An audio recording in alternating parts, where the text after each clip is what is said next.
Wasn't much of a day earlier this week for George Downs, a councilman up in Duluth. Oh, he had a rough one. Yeah. One small mistake, and it turned out to be quite a big one. Yeah, well, he wanted to just go to dinner, and he left his little briefcase behind a statue in City Hall in Duluth.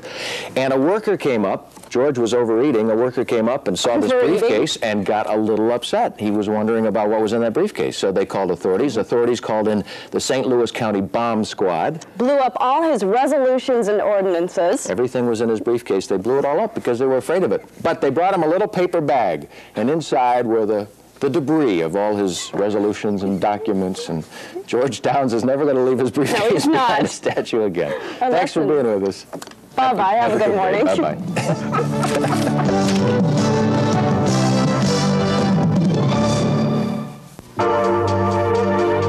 McGruff, the crime dog here. Tony thinks he's going to walk home alone. Tony is wrong. Tony! What are you doing? Walking off by yourself. Good thing it was his friends, because teenagers are the victims of over 2,000 violent crimes by strangers every day. You can help stop it. Learn to protect yourself and your friends. Find out more. Write to McGruff, the crime dog, and help take a bite out of crime. Accurate. I just wanted to call and check. Clear. Sort it out so everyone understands what we're talking about here. Fast. We ought to find that out from the commissioner's office right away. Fair. Thoreau says it's absolutely not true.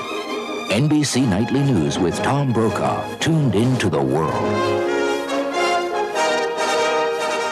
The Peace Corps. The toughest job you'll ever love. This is Jay Fishman, conductor of the Minneapolis Chamber Symphony, inviting you to join us for our 1986 concert season of 8 distinct and exciting programs.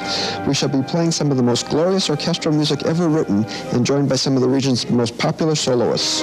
All concerts will take place at the centrally located Willie Hall on the west bank of the University of Minnesota campus. Tickets are moderately priced so that the entire family can come and enjoy. For more information, please call the Chamber Symphony office at 339-0235. You'll jump for the all-new $100,000 pyramid. Weeknights at 6:30 on TV 11. Good morning.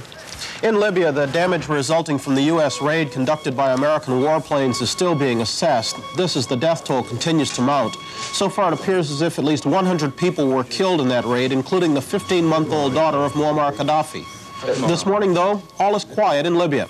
The same cannot be said of Rome. There, anti-American demonstrators took to the streets to protest the U.S. bombing of Libya. Though most Americans are solidly behind the decision to attack, Western Europeans are decrying that action today, Wednesday, April the 16th, 1986.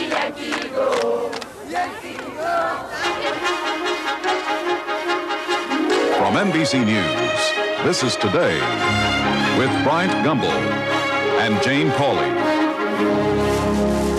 And good morning. Welcome to Today on this Wednesday morning, midweek of a very busy time. We're going to spend much of our time this morning assessing the continuing fallout of the President's decision to bomb Libya. Among our guests this morning will be the Chairman of the Joint Chiefs of Staff, Admiral William Crow will be here. We'll also discuss our standing in Europe with our Ambassador to the United Nations, Vernon Walters. Soviet Politburo member Georgy Arbatov will be with us to talk about just how much that raid has affected the plans for a summit and how much that summit has been jeopardized. And live from Cairo, we'll talk with a gentleman who can list himself among Gaddafi's intended murder victims, the former Prime Minister of Libya, Abdelhamid Bakkoush. Okay. And in some other business this morning, we'll meet the next teacher-turned-astronaut. Barbara Morgan trained as backup to Krista McAuliffe and says she fully intends to be the next teacher in space, maybe in a couple of years. Rona Elliott has more of her talk with George Harrison, and we'll continue our series looking at the first wave of baby boomers to hit 40. We'll start this Wednesday morning at the news desk, as always, with John Palmer. Good morning, John. Brian, Jane, good morning. Sources at the U.S. Embassy in Khartoum in the Sudan say this morning that an employee of the U.S. Embassy there has been shot and seriously wounded. No group or individual has claimed